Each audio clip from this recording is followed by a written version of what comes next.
नमस्कार. या क्षणाची सर्वात मोठी बातमी. नारायण राणे साहेब यांच्याकडून गेल्या काही दिवसापूर्वी मराठा समाजाला कुणबीमधून आरक्षण नको अशी मागणी या ठिकाणी करण्यात आली. परंतु यातूनच आता एक मराठा तरुण पुन्हा एकदा भडकलेला पाहायला मिळाला. या तरुणानं नारायण राणे यांना चांगलाच चाप उत्तर दिलेलं पाहायला मिळत आहे. तर चला ऐकूया नेमका हा तरुण काय म्हणाला. आदरणीय नारायणजी राणे साहेब यांनी जी वक्तव्य केलंय ते वक्तव्य असं आहे की कुणबी आम्ही सर्टिफिकेट घेणार नाही असं वक्तव्य करून मराठा समाज आणि कुणबी मराठा समाज यांचा कुठं वाद आहे का असं दाखवण्यापेक्षा माझी विनंती आहे साहेबांना की साहेब तुम्ही आज सत्तेत आहेत, सत्ता तुमची आहे. या सरकारच्या गचांडीवर बसून आमच्यासारख्या आणि तुमच्यासारख्या मराठा नोंद असलेल्या मराठा समाजाला 50%च्या आत ओबीसी मधून मराठा म्हणून आरक्षण दिलं पाहिजे, तेच टिकणार आहे हे तुम्ही केलं पाहिजे असं आमचं स्पष्ट मराठा क्रांती मोर्चाच्या माध्यमातून सांगणं आहे.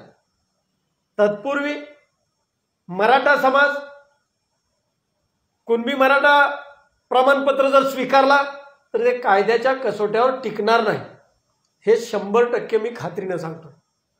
कारण या देशाला 1950ला संविधान मिळालेलं आहे आणि त्या संविधानामध्ये कुठेही कोणत्याही कलमामध्ये जात बदलण्याची प्रोव्हिजन नाही.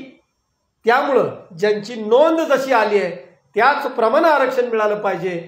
आमची नोंद हिंदूच्या पुढं मराठा आहे म्हणून मराठा म्हणूनच आम्हाला आरक्षण मिळालं पाहिजे. ज्यांची नोंद कुणबी आहे त्यांना कुणबी मिळू द्या, काही हरकत नाही.